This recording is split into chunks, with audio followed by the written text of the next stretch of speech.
день, когда детки спали, педагоги дружно все сказки создавали. Мы начинаем свой рассказ о чемодане волшебном, где сказки яркие живут, и в гости вас всех ждут. Он компактен и удобен в любом мини-уголке. А пока что раз, два, три, нашу сказку посмотри. Возле маленькой деревушки был сказочный лес.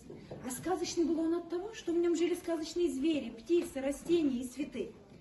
Обратите внимание, какая таинственная, загадочная и непредсказуемая лесная полянка. Первая локация нашей экспозиции – это крышка чемоданчика.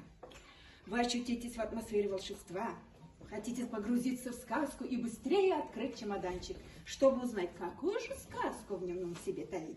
Вторая локация нашей экспозиции – это, конечно же, сам дом. Давайте откроем дверь и окажемся внутри чемоданчика. В этом чемоданчике живут герои волшебной сказки «Три медведя». Весь декор композиции соответствует содержанию. Стены дома и пол, как и полагается русской избе, сделаны из дерева. Обратите внимание на главных персонажей. Сами медведи и Маша – это вязаные куклы. Их одежда выполнена в русской народной стилистике. Создавая композицию, мы старались обратить внимание на самые мельчайшие детали. Это горшочки, горшочки с медом, мешочки и семейные фотографии на стене.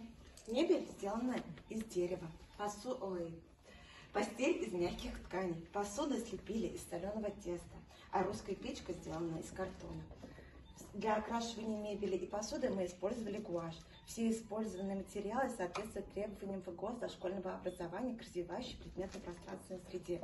Они являются безопасными для детей и вариативными. Мебель, интерьер, персонажи очень легко передвигать из одного места на другое и тем самым создавать дизайн по своему желанию.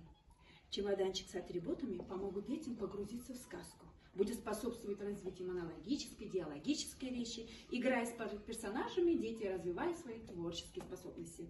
Необходимо отметить про многофункциональность и мобильность данного чемоданчика. Его легко переносить из группы в группу, а летом даже можно взять с собой на прогулку. Сказки в чемодане можно использовать на занятиях татарского и английского языка. Например, мебель. This is a table, this is a chair, big chair, little chair. Семья, father, mother, brother, sister и так далее. И напоследок хотим вам сказать, если вдруг без настроения вы придете в детский сад, в наш чудесный чемоданчик загляните в тот же час. И улыбка без сомнения вдруг коснется ваших глаз.